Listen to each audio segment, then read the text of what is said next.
ಯಾಕೋ ನೀವು ಮಾಡಿದ್ದು ಸರಿಗಿಲ್ಲ ಬಸ್.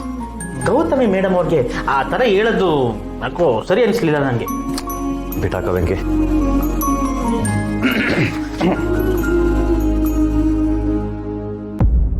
ಗೌರಿಯವರೇ, ನಾನು ನಿಮ್ಮ ಅಕ್ಕನ ಹತ್ರ ಹಾಗೆಲ್ಲ ಮಾತಾಡಿದೆ ಅಂತ ನಿಮ್ಗೆ ಏನಾದ್ರು ಬೇಜಾರಾಗಿದ್ರೆ ಸಾರಿ. ಅದು ಅವರು ಚಂದ್ರು ಹತ್ರ ಹಾಗೆಲ್ಲ ಮಾತಾಡಿದ್ರಲ್ಲ, ಅದು ನನಗಿಷ್ಟ ಆಗಲಿಲ್ಲ. ಅದಕ್ಕೆ ನಾನು ಅವ್ರ ಹತ್ರ ಹಾಗೆಲ್ಲ ಮಾತಾಡ್ಬೇಕಾಗಿ ಬಂತು. ಪರವಾಗಿಲ್ಲ ಯಜಮಾನ್ರೆ, ನಿಮ್ಮ ಜಾಗದಲ್ಲಿ ನಾನು ಇದ್ದಿದ್ರು ಅದೇ ಕೆಲಸ ಮಾಡ್ತಿದ್ದೆ.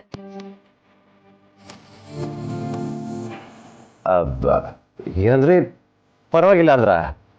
ಅಬ್ಬಾ, ನೀವು ಪರವಾಗಿಲ್ಲ ಅಂದ್ರಲ್ಲ, ಈಗ ನನಗೆ ಸಮಾಧಾನ ಆಯ್ತು ನೋಡಿ. ಯಜಮಾನ್ರೆ, ನಿಮ್ದು ಎಲ್ಲ ಬುದ್ಧಿ ಸರಿ, ಆದರೆ ಒಂದನ್ನು ಬಿಟ್ಟು. ಏನದು? ಅದು ನೀವು ನನ್ನಿಂದ ಬೀಳೋದು. ಈಗ ನೀವು ಏನು ಮಾಡ್ತಿದ್ದೀರೋ ಅದು ಸರಿ ಇಲ್ಲ ಅಂತ ನನ್ಗೆ ಅನ್ನಿಸ್ತಿದೆ. ಅಂದ್ರೆ ನೋಡಿ, ಈಗ ನೀವೇನು ಅನ್ಕೋತಿದ್ದೀರೋ ಅದು ಆಗೋಕ್ಕೆ ಸಾಧ್ಯನೇ ಇಲ್ಲ. ಹಾಗಂತ ನನ್ಗೆ ಎಷ್ಟು ಸಲ ಹೇಳಿದ್ರು ನಿಮ್ಗದು ಅರ್ಥ ಆಗ್ತಿಲ್ಲ. ನೀವು ನನ್ನಿಂದ ಬಿದ್ದು ನನ್ನನ್ನು ಪೀಡಿಸ್ತಿದ್ದೀರಾ ಅಂತ ನನ್ಗೆ ಅನ್ನಿಸ್ತಿದೆ. ಏನಂದ್ರೆ ನಾನು ನಿಮ್ಮನ್ನ ಪೀಡಿಸ್ತಾ ಇದ್ದೀನ? ಚಾನ್ಸೇ ಇಲ್ವಲ್ಲ. ಆದ್ರೆ ಇವಾಗ ಹೇಳಿದ್ರಲ್ಲ, ಇನ್ ಮೇಲಿಂದ ಪೀಡ್ಸಕ್ ಶುರು ಮಾಡ್ತೀನಿ. ನಿಮ್ ಕನ್ಸಲ್ಲೂ ಬಂದು ಪೀಡಿಸ್ತೀನಿ, ನಿಮ್ ಹಿಂದೆನೂ ಬಂದು ಪೀಡಿಸ್ತೀನಿ, ನಿಮ್ ಮುಂದೆನೂ ಬಂದು ಪೀಡಿಸ್ತೀನಿ. ಯಜಮಾನ್ರೆ, ನೀವು ಸ್ವಲ್ಪ ದೂರ ಇರಿ. ಬರ್ತೀನಿ. ಏನ್ ಮಾಡ್ತೀರಾ? ನೋಡಿ, ನಾನು ಪದೇ ಪದೇ ಹೇಳ್ತಾ ಇದ್ದೀನಿ, ನನ್ನ ಹತ್ರ ಬರಬೇಡಿ. ನೀವು ಹೀಗೆ ಹತ್ರ ಬಂದ್ರೆ ಆಮೇಲೆ ಜೋರಾಗಿ ಕಿರ್ಚಿ ಚಂದ್ರತೆನ ಕರಿತೀನಿ. ಆಗ ನೀವೇ ಅವ್ರಿಗೆ ಉತ್ತರ ಕೊಡ್ಬೇಕಾಗುತ್ತೆ. ಕೊಡೋಣ. ಎಲ್ಲಿ ಕರೀರಿ?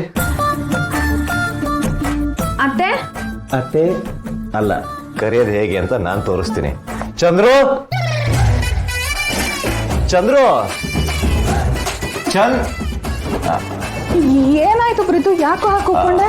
ಅದು ಚಂದ್ರು, ಗೌರಿಯವರು ನಿನ್ನ ಹತ್ರ ಏನೋ ಮಾತಾಡ್ಬೇಕು ಅಂದ್ರು. ಗೌರಿಯವರೇ, ಚಂದ್ರು ಬಂದಲ್ಲ, ಮಾತಾಡಿ. ಗೌರಿ, ಏನ್ ಹೇಳಮ್ಮ? ಅತ್ತೆ, ಅದು ಏನಿಲ್ಲ ಅತ್ತೆ. ಅರ್ಥ ಆಯ್ತು ಬಿಡಿ, ಅರ್ಥ ಆಯ್ತು. ಅದು ಚಂದ್ರು, ನಾನು ಮತ್ತೆ ವೆಂಕಿ ಇಲ್ಲೇ ಇದೀವಲ್ಲ, ಮೋಸ್ಟ್ಲಿ ಅವ್ರಿಗೆ ನಿನ್ನ ಹತ್ರ ಮಾತಾಡೋಕೆ ಸಂಕೋಚ ಇರಬೇಕು. ನಾನು ಮತ್ತೆ ವೆಂಕಿ ಆಚೆ ಹೋಗ್ತೀವಿ. ವೆಂಕಿ, ವೆಂಕಿ, ನೀನ್ ಯಾಕೋ ಈಗ ನಿಂತಿದ್ಯಾ? ನನಗೆ ಯಾಕೋ ಇಲ್ಲಿರೋಕ್ಕೆ ಸ್ವಲ್ಪ ಸಂಕೋಚ. ಸರಿ ಸರಿ, ನಾವಿಬ್ರು ಸಪ್ರೇಟ್ ಆಗಿ ಆಚೆ ಹೋಗಿ ಸಂಕೋಚ ಪಡೋಣ. ಈಗ ಬಾ. ಗೌರಿ, ಅದೇನು ಅಂತ ಹೇಳಮ್ಮ, ಪರವಾಗಿಲ್ಲ. ಅತ್ತೆ, ಅದು ಇವರು ಗೌತಮಿ ಅವರು ನಿಮ್ಮ ಹತ್ರ ಹಾಗೆ ಮಾತಾಡಿದ್ದಕ್ಕೆ ನಿಮಗೆ ಬೇಜಾರಾಗಿರುತ್ತೆ ಅಂತ ನಾನೇ ನಿಮ್ಮ ಹತ್ರ ಮಾತಾಡಬೇಕು ಅಂತ ಹೇಳಿದೆ.